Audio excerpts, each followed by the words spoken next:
क्या थलपति विजय का मुख्यमंत्री बनने का सपना टूट जाएगा? क्यों तमिलनाडु की सबसे बड़ी पार्टी बनकर भी पिछड़ गए थलपति? जरा सोचिए, अगर टीवीके की जगह इतनी सीटें बीजेपी ने जीती होती तो क्या 10 विधायकों की कमी बीजेपी की राह में रोड़ा बनती? राजनीति में आए थलपति विजय क्या राजनीतिक बुद्धि लगाने में फेल साबित हो रहे हैं? ये सवाल इसलिए क्योंकि राजनीति में जो सीधा होता है उसे अक्सर बाहर का रास्ता देखना पड़ता है। राजनीति में अपना वजूद कायम रखने के लिए वो सब करना पड़ता है जिसका नाम ही राजनीति है। लेकिन इस वक्त थलपति विजय 107 विधायकों के होने के बावजूद सीएम बनने के लिए ऐसे धक्के खा रहे हैं जैसे मानो 50 से ज्यादा सीटों के लिए तरस रहे हों। मुश्किल से महज 10 से 12 सीटों ने विजय थलपति की हालत ऐसी कर दी है जैसे मानो वो जीत कर भी हार गए हों। 108 सीटों पर प्रचंड जीत के बावजूद थलपति सीएम की कुर्सी तक पहुंचने के लिए तरस रहे हैं। ऐसा क्यों? जब राजनीति में बड़ी बड़ी पार्टियां वक्त आने पर वो सब पैंतरे अपनाती हैं जिससे सरकार बन सके, तो फिर थलपति विजय इतने धक्के क्यों खा रहे हैं?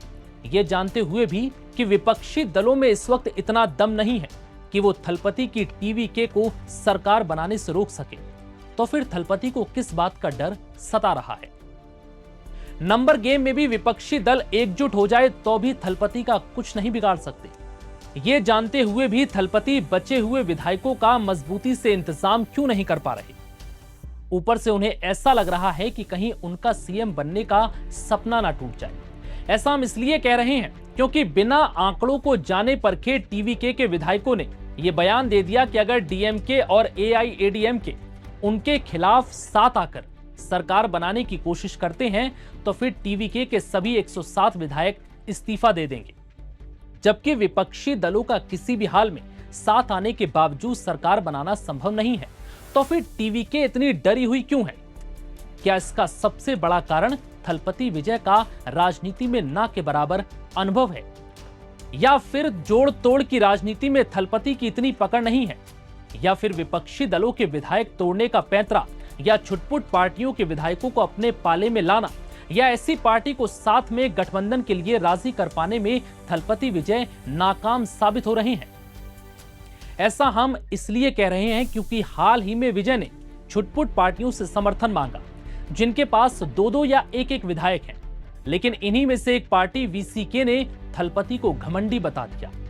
उनका कहना है कि ऐसी स्थिति में निजी रूप से मिलकर समर्थन मांगने के बजाय वो व्हाट्सएप पर मैसेज करके सपोर्ट मांग रहे हैं।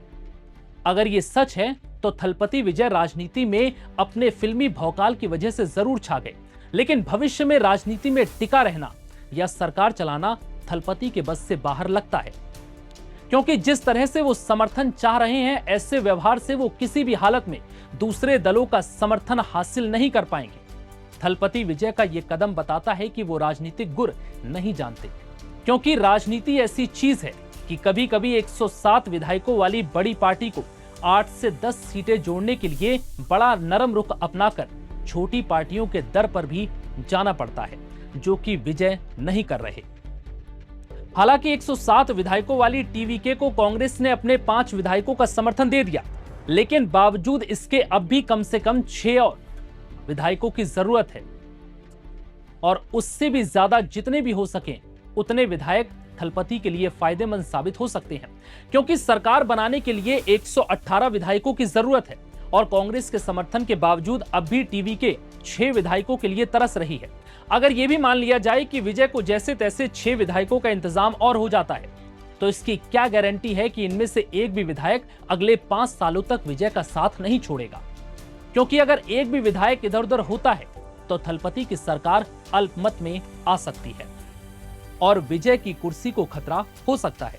तो ऐसे में थलपति विजय को कम से कम 15 से 20 विधायकों की और जरूरत होगी, जिससे अचानक संकट वाली स्थिति से ना जूझना पड़े।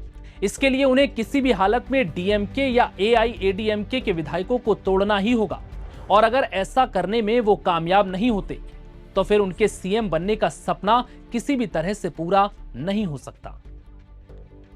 और अगर यह भी मान लिया जाए कि वो सीएम बन भी जाते हैं तो उनकी कुर्सी पर फिर 24 घंटे खतरे के बादल मंडराएंगे, क्योंकि अगर 2-4 विधायकों ने जरा भी बगावती तेवर अपनाए तो विजय की कुर्सी जा सकती है। यहां सबसे बड़ा संकट यह भी है कि विजय किसी भी हाल में विपक्षी दलों से गठबंधन नहीं करना चाहते।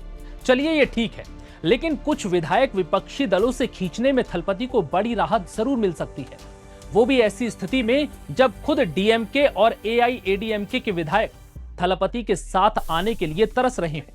वहीं अगर थलपति ऐसा करने में नाकाम हुए तो फिर थलपति को कुछ ऐसा करना होगा जिससे फिर से चुनाव वाली स्थिति पैदा हो सके, क्योंकि अगर विपक्षी दलों से किसी भी हाल में थलपति गठबंधन नहीं करते तो उनके लिए दोबारा चुनाव से बेहतर विकल्प कुछ नहीं होगा। कई एक्सपर्ट्स का दावा है कि जोड़ तोड़ की सरकार न सिर्फ विजय के लिए बल्कि पूरे तमिलनाडु के लिए खतरे से खाली नहीं है, क्योंकि ऐसी सरकार में बड़े फैसले लेना बड़ा भारी पड़ता है। लेकिन री इलेक्शन विजय की किस्मत बदल सकता है, क्योंकि इस चुनाव नतीजों ने यह साबित कर दिया है कि दशकों पुराने दलों से अब जनता का भरोसा उठ चुका है।